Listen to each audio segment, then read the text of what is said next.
በየጫካው የተገደለ እባብ የኛን በረከት የያዘ አይደለም። የሆነ ሀገር ላይ የተገደለን እባብ በረከታችሁን የበላ እባብ ገደልኩ ማለት ልክ አይደለም። እባቡ እባብ ነው። መክብብ መጽሐፍ ምዕራፍ 10 ከቁጥር 11 ላይ እንደዚህ ይላል፣ ደጋሚ ሳይደግምባት እባብ ብትነድፍ ለደጋሚው ትርፍ ነው። ደጋሚ የደገመባት እባብ ሄዳ ስትነድፍ የእባቧ መርዝ ሳይሆን የደጋሚው ድግምት በእባቧ በኩል ሄዶ ይሰራል። የጫካ የሚገደል እባብ ነው። ዘንዶም ከሆነ ዘንዶ እንስሳ ነው። ግን የሚገርማችሁ ጨርቅም ይሁን ሞባይላችሁም ይሁን ምንም ይሁን ደጋሚው ከደገመበት ዕቃ ወይም ያ ነገር መንፈሱ ሊሰራበት ይችላል። ዛሬ ምሽት ለአንድ ሰው እናገራለሁ።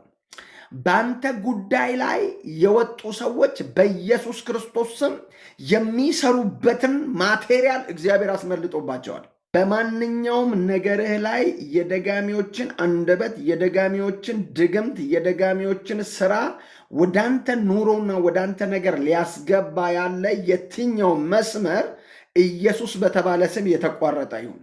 ዘንድሮ አይሳካላቸውም። ባንተ ቢዝነስ ላይ፣ ባንተ ህይወት ላይ፣ ባንተ ስፒሪቹዋል ላይፍ ላይ አይሳካላቸው። ትርፍ አገኛለሁ ብለው የሚሰሩበትን መስሪያ ዛሬ ከእጃቸው አስመለጥኩ።